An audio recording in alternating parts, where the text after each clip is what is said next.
Nagbigay ang Europa ng ultimatum sa Kremlin para sa kasunduang pangkapayapaan na may mahigpit na kahilingan sa Rusya. At ang mga kahilingang ito ay ikinagulat pati ng mga Europeo.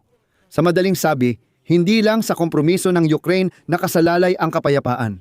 Halimbawa, hinihingi ng Europa sa Moscow na i-pull out ang kanilang mga tropa mula sa Belarus, Moldova, Georgia at Armenia. Obligadong magbayad ng reparasyon ang Russia, hindi lang sa Ukraine, kundi pati sa mga bansang Europeo. Dapat gawin ang halalan sa Russia sa ilalim ng internasyonal na pagmamasid para maiwasang manipulahin ni Putin. Walang amnestiya para sa mga Ruso sa kanilang mga krimen sa digmaan at kailangan ding bawasan ng Russia ang kanilang hukbo at baguhin ang kanilang mga batas. Oo, mukhang sobra ang mga kahilingang ito, pero mga kaibigan, malinaw nitong ipinapakita ang mga walang saysay na hinihingi ng Russia sa Ukraine at Europa at hindi basta-basta lumitaw ang mga ito. Ayon sa intelihensya ng Europa, ginagamit ni Putin ang usapang pangkapayapaan para mapalapit sa Amerika at makipagkasundo kay Donald Trump, hindi para itigil ang digmaan. Talakayin natin sa episode na ito ang mga kahilingan ng Europa sa Russia at pag-usapan kung bakit may ilan na nagsasabing ito raw ay pagpapahaba ng digmaan. Ako si Alexi Pichi. Pag-usapan muna natin ang paksang ito bago ang episode. Pakiusap, mag-subscribe sa channel na ito, mag-like at mag-comment sa video. Pati na rin mag-subscribe sa aking Telegram channel na Pichi News. Ang link ay nasa description. Doon namin agad inilalathala ang mga balitang natatanggap. Nagpadala si Kaja Kallas, pinununo ng European Diplomacy, sa mga European Union member ng dokumentong pinamagatang Pangunahing Interes ng Europa sa komprehensibong katarungan, matatag na kapayapaan at seguridad ng kontinente. Kasama ang listahan ng mga hakbang na dapat gawin ng Rusya para makamit ang kapayapaan sa Ukraine. Sa wakas, may gumawa na rin nito. Kasi si Putin puro kwento lang na gusto raw niya talaga ng kapayapaan. Pero ano nga ba ang mga hinihingi kay Putin? Ano ang dapat gawin ng kalbong yon para matapos ang digmaan? Heto, inilabas na ng mga Europeo ang listahang ito. Alam ko na ngayon pa lang, may mga maruruming Ruso na pupunta sa mga komento. Magrereklamo kung gaano nila hindi gusto ito, kung gaano sila walang pakialam at kung ano-ano pa. Ang episode na ito ay para sa matinong manonood, hindi sa mga nilalang mula sa latian. Sa dokumentong ipinadala ni Kaja Kallas sa mga kasosyo, binanggit ang pagbawas ng tropang mananakop. Kailangang bawasan ng Rusya ang hukbo, paalisin ang mga mananakop sa Ukraine at kalapit na teritoryo, magbayad ng reparasyon at magpatupad ng demokratikong reforma.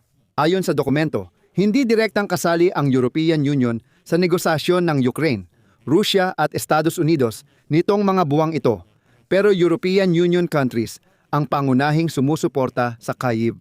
Kaya may karapatan ang Europa maglatag ng ganitong kahilingan. Nakalagay din sa dokumento ang mga punto na saklaw ng kapangyarihan ng European Union, partikular na tungkol sa pagsali ng Ukraine sa European Union. Tinitiyak ng mga Europeo na hindi makakamit ang matatag na kapayapaan kung hindi sila kasali sa negosasyon at isinaalang-alang ang kanilang interes. Ayon sa dokumento, hindi lang sa kompromiso ng Ukraine nakasalalay ang kapayapaan. Hiniling din na tigilan na ang pagpuwersa sa Ukraine tulad ng ginagawa ni Donald Trump. Ngayon, kailangang pag-usapan ng Europa kung ano ang dapat gawin ng Rusya upang magpadala ang European Union ng kanilang kinatawan doon para sa negosasyon. Paalala, si Emmanuel Macron ang nagtutulak ng tanong kung bakit ibinigay sa mga Amerikano ang buong proseso ng negosasyon. Bagaman tinawag ng ilan na maksimalista ang mga hinihingi ng European Union, pero talagang tumutugma ito sa mga ipinakita ng mga Ruso. Ano ang mga konsesyon na hinihingi ng Brussels mula sa Russia? Ililista ko ito sa susunod. Una, kung papayag ang Kyiv na bawasan ang bilang ng sandatahang lakas ng Ukraine at iurong sila mula sa ilang lugar sa harapan, dapat ding gawin ng Moscow ang katulad na pagbabawas sa hukbong Ruso at iurong ang mga Ruso mula sa linya ng harapan. Pangalawa, hindi kailangang de jure kilalanin ang mga sinakop na teritoryo, basta i-demilitarize lang sila. Pangatlo, dapat itigil ng Russia ang mga kampanya ng disinformasyon, sabotahe, cyber attacks at mga kaso ng paglabag sa airspace laban sa Europa. Pang-apat, bawal mangialam ang mga Ruso sa eleksyon ng mga bansang Europeo at kalapit na estado. Panglima, kailangang alisin ang mga sandatang nuklear mula sa teritoryo ng Belarus, Pang-anim, dapat ding itigil ng Kremlin ang presensya ng mga sundalong Ruso sa Belarus, Ukraine at Republika ng Moldova. Ngayon lang ito narinig na sinabihan ang mga hindi pa naliligo na mga Ruso na umalis sa lahat ng sinakop na teritoryo, mag-empake ng gamit at lumayas. Pang-pito, ipagbawal sa Russian Federation ang amnestiya para sa mga krimen sa digmaan. Huwag nang pag-usapan ito. Dapat maparusahan ang lahat ng kriminal sa digmaan. Pang-walo, dapat tiyakin ng Russia ang access ng mga internasyonal na investigador sa mga lugar ng posibleng krimen. Pang-siyam, ang mga internasyonal na obligasyon ay dapat bigyang prioridad kaysa sa mga panloob na batas ng Russian Federation. Pang-sampu, dapat magbayad ang Russia ng reparasyon, hindi lang sa Ukraine kundi pati na rin sa mga bansang Europeo at mga kumpanya, at bayaran ang pinsalang ekolohikal. Ang eleksyon sa Russian Federation ay dapat gawin sa ilalim ng international na kontrol. Ito mismo ang salamin na sagot sa Kremlin na sumisigaw na dapat magpatupad ng panlabas na pamamahala sa Kyiv para magsagawa ng eleksyon para patalsikin si Zelensky at ang gobyerno ng Ukraine. Sabi ng Europa sa Moscow, gawin din natin ito bago mag-usap. Ikalabindalawa, palayain ng Kremlin ang mga bilanggong politikal. Ikalabintatlo, ibalik ang mga na-deport na sibilyan at bata. Ikalabing-apat, sundin ang prinsipyo ng kalayaan ng media. Ikalabinlima, kanselahin sa Rusya ang mga batas laban sa independenteng media at lipunang sibil.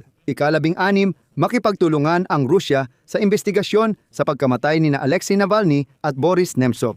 Iniulat na kailangang pag-usapan ng embahador ng European Union ang dokumento at posibleng dalhin ang ilang bahagi nito sa pagsusuri ng mga ministro ng ugnayang panlabas. Lahat ng ito ay kailangan upang subukang maibalik ang direktang ugnayan ng mga Europeo sa mga Ruso. Ang mungkahi ng muling pagbuhay ng ugnayan sa Kremlin bilang bahagi ng usapang pangkapayapaan para sa digmaan sa Ukraine ay nagdulot ng pagkakahati sa European Union. May ilang bansa na nananawagan ng espesyal na sugo para makipag-usap sa mga hindi pa naliligo na Ruso, gaya ng ginawa sa White House kay Steven Witkoff at Jared Kushner. May ilan na naniniwalang dapat munang magpakita ng kompromiso ang Russia bago simulan ang anumang dialogo. At dito, may ilan ding nagsabi na sa pamamagitan ng mga ganitong kahilingan ay lalo lang pinatatagal ng Europa ang digmaan.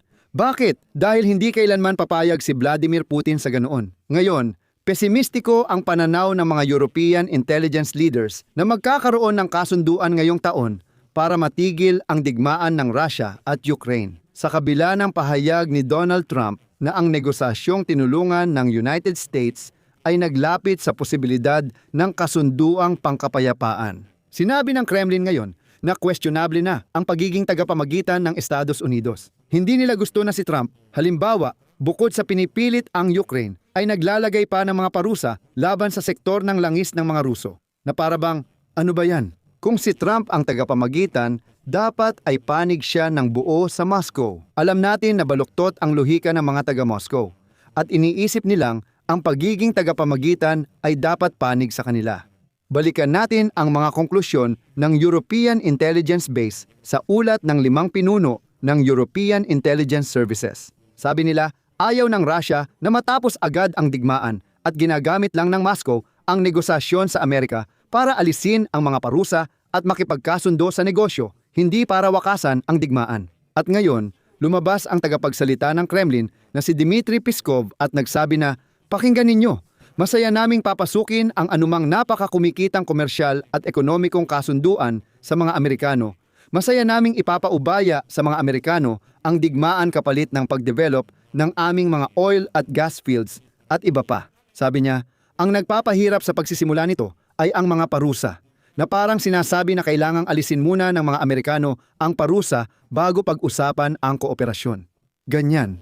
Ipinapakita ng European Intelligence ang malaking pagkakaiba ng pananaw ng mga kabisera ng Europa at White House. Gustong makipagkasundo ng kapayapaan bago Hunyo, bago ang midterm elections sa Kongreso ng Amerika sa Nobyembre. Sinabi ni Trump na sa tingin niya, gusto talaga ng diktador ng Russia na si Vladimir Putin na magkaroon ng kasunduang pangkapayapaan.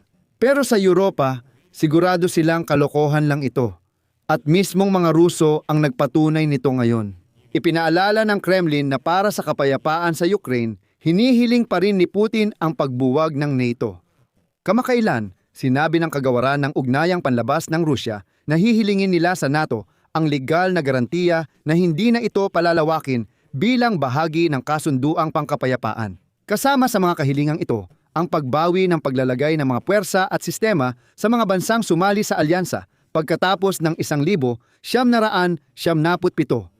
Hinihiling din ni Putin na itigil ng NATO ang bukas na pinto, pagpapalawak pa silangan at pakikipagpartner sa silangan kasama ang Ukraine. Kaya ang hiling ng Europa sa mga Moskovita na i-pull out ang tropang Ruso mula sa lahat ng sinakop na rehiyon, hindi lang sa Ukraine kundi pati sa Moldova at Georgia, ay hindi na mukhang walang saysay. Dagdag pa rito, syempre, nauunawaan ko na ito ay mga sobrang maksimalistang kahilingan. Patawad sa pag-uulit ng salita.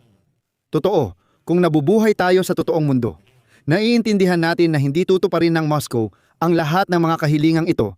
Naiintindihan natin na ito ay mga kahilingan na binibigkas lamang sa isang perpektong demokratikong mundo. Pero mahalagang maunawaan dito na kung ang Europa ay naglalagay ng ganitong mga kahilingan, ibig sabihin nito ay hindi siya papayag sa anumang kasunduan na maaaring mabuo sa pagitan ni Putin at Trump. At halimbawa, kung talagang simulan ni Trump na alisin ang mga parusang ipinataw ng Amerika laban sa Russia, hindi ito gagawin ng European Union. Kung itatakda niya ang mga kahilingang ito sa Moscow, sasabihin niya, pakinggan ninyo, gusto naming alisin ang mga parusang ipinataw ng Europa, pero ito ang listahan ng aming mga kahilingan. Hayaan ninyong tuparin ni Putin ang mga ito. Pagkatapos ay aalisin namin ang mga parusa. Saka tayo pwedeng mag-usap. Ibig sabihin, nababawi ng Europa ang kapangyarihan nito sa sitwasyong ito. At huwag din nating kalimutan na, halimbawa, ang Society for Worldwide Interbank Financial Telecommunications System para sa mga bank transfer ay hindi mabubuksan para sa Moscow nang walang pahintulot ng Brussels, kahit gaano pa kagustuhin ito ni Donald Trump. Bakit? Oo, dahil ang punong tanggapan at pamamahala ng organisasyong ito ay nasa Europa pa rin. Dito ako maglalagay ng ililipsis.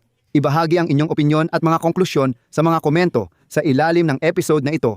Mag-subscribe sa channel at huwag kalimutang mag-like kung naging interesante at kapaki-pakinabang sa inyo ang episode na ito. Maaari ninyong suportahan ang aming YouTube channel sa pamamagitan ng inyong donasyon o bayad na subscription gamit ang mga link at detalye sa paglalarawan ng video na ito. Iba't ibang platforma ang nandoon. Piliin ninyo kung alin ang pinakakomportable para sa inyo. Lubos akong magpapasalamat sa anumang suporta mula sa inyo. Hanggang dito na lang, ingatan ninyo ang inyong sarili. Paalam sa lahat.